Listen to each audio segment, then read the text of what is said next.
Okay, first of all, I'd like to thank the organizers for the opportunity to present some of the work that we've been doing at Spheroid, and I'm also very happy to be at an in-person meeting today to tell you about some of the work that we're doing to try to optimize the workflow to enable high throughput, high resolution, high content imaging in a 3D microtissue model.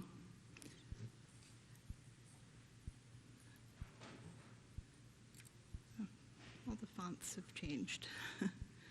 Okay, so I'd like to start off by just reiterating what we've heard over and over again during the conference, which is that our mission, a joint mission or common theme of why we're continuing to innovate in this space is to try to do our part to reduce the high drug attrition rates. And we're primarily trying to do this collectively by developing more informative and predictive human cell-based assays. And we've seen all throughout the conference for the last 2 days that complex in vitro models are without a doubt helping to generate more predictive data, and many of these models, as are the models from Spheroid, are models that resemble human tissue, and these have, as I mentioned, shown a great deal of translational promise. But at Spheroid, we've taken a step back and looked at where we see the most utilization of our models, and I think we've seen the same with many of the other models that were presented here. And they're being used primarily in the later stages of drug discovery. And I show in this chart here that this is the area where we see the most utilization of our 3D models, is in the lead optimization, safety profiling, mechanistic studies, and some late-stage efficacy testing. But what we think would be most impactful is if the 3D complex models were actually being utilized throughout the drug discovery pipeline, specifically in this high-throughput screening and high-throughput screening confirmation stages. So, as I mentioned, there are very few examples of this, of lead identification and target identification screens being run in 3D models. And we think there's primarily 3 reasons why that is the case. So first off is the lack of 3D model robustness that we've seen historically. And by robustness, I'm referring to the uniformity of these models as well as their reproducibility. We also see that there's some lack of incompatibility of these models with automation, as well as with some of our high-value endpoints, such as high-content imaging. And then last but not least, the cost is a factor in terms of time, labor, and materials. So Spheroid is doing their part to try to build what we call scalable 3D models. So these are physiologically relevant models, but yet robust in vitro models. And if you haven't encountered in Spheroid's models before, I'll tell you just a bit about the models. They're generally heterotypic, scaffold, and matrix-free spheroids. We generate them primarily from human donor tissue that's first dissociated and then reassembled as uniform microtissues. And the process of that production is exemplified here with our pancreatic islet model, where we acquire native islet preparations, and for purposes of visualization, we've labeled those cells, alpha, beta, and delta cells in those islets with different colors. So I think right off the bat, you can see that these preparations are highly heterogeneous in terms of their size, but also in terms of their cellular composition. So what we do is we disassemble these or dissociate them with a gentle dissociation and generate a homogeneous single-cell suspension. And then that suspension is reaggregated in the form of individual spheroid-shaped microtissues. And what I think you can see immediately is how uniform the size is now. We control the size by simply controlling the seeding density. And you can also see that the different cell types are evenly distributed across the individual microtissues. And that's controlled by the homogeneity of our mixture that goes into the production. So these microtissues mature for a number of days, and during that maturation process, the cells sort and the microtissues compact. And at the end, we have a cellular organization which recapitulates the microarchitecture and the integrated function of the original tissue. So the beauty of this model is that it requires a very small number of donor cells. And then once they're made and mature, they have a very long lifespan in culture. These cells are terminally differentiated, so there's very little proliferative capacity. And as such, the viability and the function are stable for a month or longer. So this particular approach is particularly relevant for non-cell autonomous disease models such as diabetes and NASH.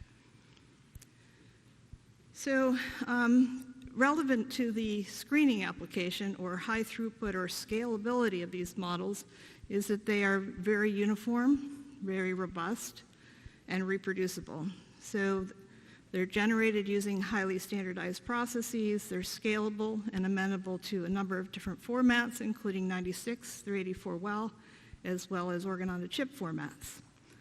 Having standardized the production, we see coefficients of variations relative to their size of less than 5%.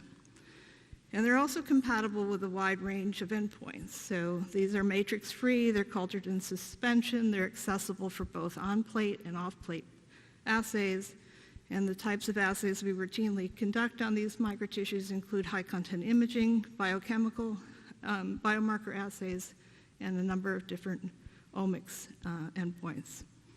So you can also see the assay performance are quite robust. This is a biweekly screen that we run in our liver, heterologous liver model, and we run this biweekly throughout the year. This is actually the Z-prime statistics from 20 runs. So the next piece is related to why we'd like to do confocal high-resolution, high-content imaging. We think it's a very natural fit for complex models. We especially are enamored with the single-cell resolution that we can get from this technology that allows us to answer biological questions that can't be addressed by broad averages, such as biolysates or cell supernatants. And it allows us to then interrogate single-cell or cell-type specific events in heterotypic models, as well as add spatial and temporal context. And then probably most importantly, we see this as a translational technology. Imaging is a tool that can help us bridge the gap between our in vitro and in vivo models. And it's essentially a high throughput in vitro equivalent of clinical histology. And then last but not least, we can also easily assess relevant morphological or structural disease-related changes within tissues. And finally, we can use the multiparametric or rich information that comes out of these assays to do phenotypic profiling. So we assessed our ability to do this in a high-throughput automated format, and we determined that historically this type of analysis, high-content imaging for matrix-free, scaffold-free steroids has been a decoupled process. We have, on one hand, the production culture plate, which is well suited to making the spheroids, but not very compatible with high-content imaging. We have the plates of this type are prone to steroid loss due to aspiration. We have a limited number of objectives that can be used readily with these round bottom plates, and as well they produce images with obvious optical aberrations. On the other hand, we have the imaging plates that have been specifically designed for high content imaging, and these are of course flat bottom, very thin, allow a variety of different objectives, including water objectives, and are capable of producing very high resolution, high content images. So that necessitates, if you want to use this approach, to transfer the microtissues from one vessel to the other. So this is a time-consuming process. It's prone, again, to sample loss, and it's also very challenging to automate. So we determined there was an unmet need for an end-to-end solution that would allow high-content imaging in the same plate that we produce our spheroids. So our engineering team got to work with our biologists and came up with a reinvented spheroid plate. So this is a 384 well plate that allows us to produce our spheroids, cultivate our spheroids, automate the sample processing, and then do automated high-content confocal imaging. And the end result is we can produce image stacks with high-resolution images. So I just wanted to quickly go through some of the features that made this of this plate that enable both the production, culturing, and high-content imaging. So I just want to draw your attention to the cross-section of our well. You can see right off the bat that the internal geometry of the well is quite unique, and that geometry has a contoured well that funnels the cells essentially to the lower compartment during spheroid aggregation. The tilting then further encourages the cell-to-cell contact that's necessary for spheroid formation. And you can see a short 24-hour time-lapse video on the right-hand side showing the aggregation and assembly of a spheroid in one of our plates.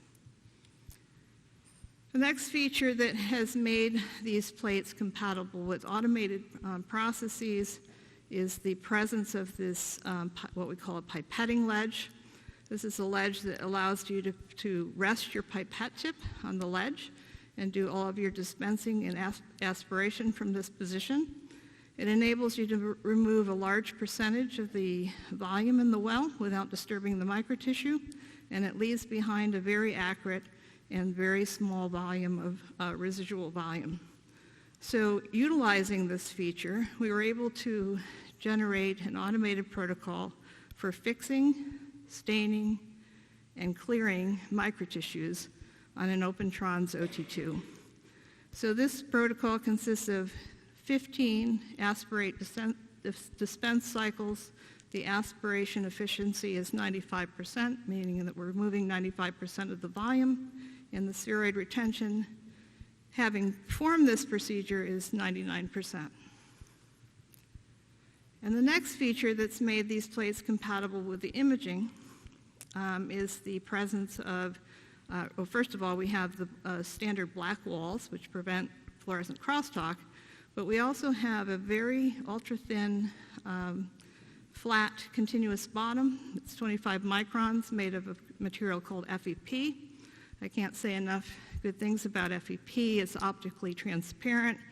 It also has a refractive index equal to water, and the thinness allows you to use the full extent of your objective working distance when imaging thick samples. We also have a very small viewport. Again, this enables very fast localization of your spheroid objects within the well. And just as an example of one well that was imaged using the Yokogawa CQ1 benchtop high-content imaging system, here we show a triple-stained tumor microtissue co-culture that's been stained with DAPI. We've acquired 6 sections covering a range of 132 microns, and we've done DAPI staining, immunostaining with beta integrin antibody, and used a GFP-labeled tumor model. So I just wanted to mention that this full acquisition of a 384 well plate using this approach is about 80 minutes if you do sequential acquisitions, and about 27 minutes if you have an instrument with simultaneous acquisition. So now I'd just like to give a very quick example of our pancreatic islet model. So as you all know, the function of pancreatic islets is to maintain blood glucose homeostasis, and it does so through glucose-regulating hormones. And this is achieved through very tightly coordinated autocrine, paracrine, and juxtacrine signaling involving 3 separate cell types within the islets. So just exemplifying why we would like to use islets that have a heterotypic heterotypic composition. So the dysregulation of islet signaling, such as the loss of beta cells, can result in diabetes, and currently there are a number of beta cell targeted therapeutic strategies for diabetes, including the induction of beta cell proliferation. So we have worked towards a automated and streamlined workflow for this assay with hopes of running high throughput screens. It starts with our standardized islet cell model. We then move to compound treatment that happens for 4 days, and in combination with EDU incorporation into the DNA of only the dividing cells.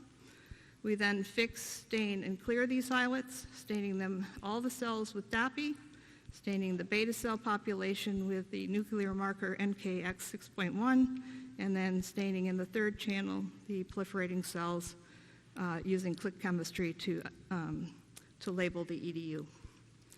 So we acquire Z-stacks, so 156 microns in range, and step sizes that are appropriate for doing downstream 3D volumetric analysis, which is how we do the analysis here, is using 3D segmentation and 3D analysis. And our output from this assay are to identify and count proliferating beta cells, as well as to integrate the imaging data with the functional data. So I just want to show a couple slides of the images from this assay, just to point out that, first of all, spontaneous cell division is very rare in islet microtissues. You can see here our solvent treatment control versus harmine treatment, which is our positive control. And we see that there are very few cells even in the harmine treated control. I'd also like to point out that we are able to get high contrast images from the top to the bottom of these microtissues, and that has enabled us to accurately quantify each cell. So just moving on to the data that we've generated, we've developed an exquisitely sensitive assay using this approach for quantifying proliferating cell populations. The imaging endpoints that we've acquired are proliferating islet cells as well as the proliferating beta cells, and showing a dose-dependent response with very good statistics. And we've also combined the imaging data with our functional endpoint. In this case, it's a secreted glucose-stimulated insulin secretion assay. So by combining the scalable 3D models with automation and imaging-compatible technology, it's resulted in a robust 3D high-resolution imaging assay. The single-cell resolution enables automated quantitation of individual cell populations, whole-volume 3D imaging, and analysis enables the detection and quantification of very rare phenotypes, and integrating the histological and functional data can provide a more translational view of compound activity.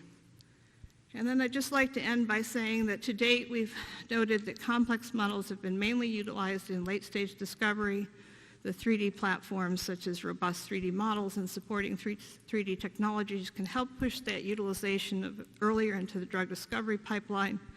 And by combining complex 3D models with automated high-resolution imaging, it represents both a translational as well as a throughput breakthrough for 3D models. And with further streamlining of 3D imaging and analysis, we can expect a bright future for complex 3D models throughout the drug discovery process. And with that, I'd like to thank all of our collaborators, both at Spheroid as well as at Yokogawa. And if you're interested in learning more about how the Yokogawa software and hardware can work with 3D models, I invite you to visit their booth, and also our demo that will be occurring, a live demo that will be occurring at their booth at 6:00 p.m. Thank you very much.